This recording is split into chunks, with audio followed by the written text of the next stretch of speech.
Olá, turma! Tudo bom com vocês? Nesse momento, não podemos estar juntos. Por isso, nossas aulas serão virtuais, através de vídeos explicativos.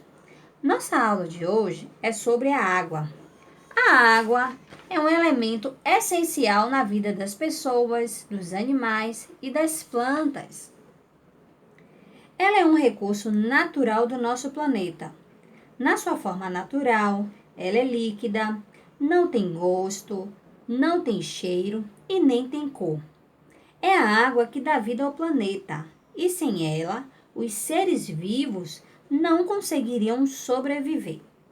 Encontramos a água que fica na superfície da Terra em vários lugares naturais. Vamos ver, turma, esses lugares?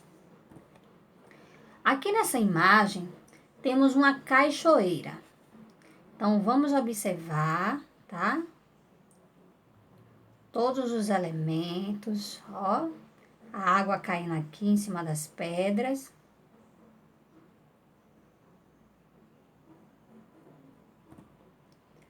Já aqui nessa imagem, temos um rio.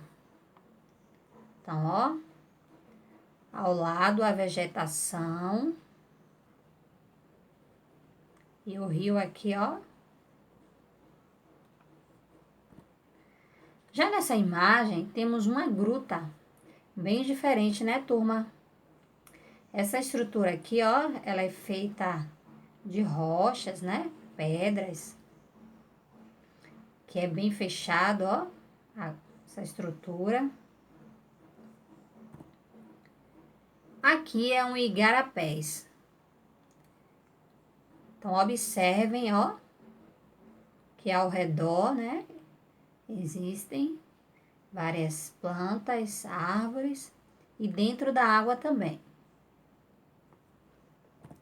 E já nessa imagem, temos o oceano.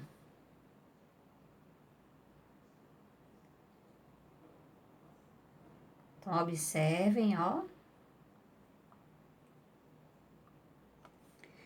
Então, é isso, turma. Não esqueçam que a água ela é um recurso natural do nosso planeta e que podemos encontrá-la em vários lugares naturais. Tá bom, turma? Tchau, tchau e até o próximo vídeo.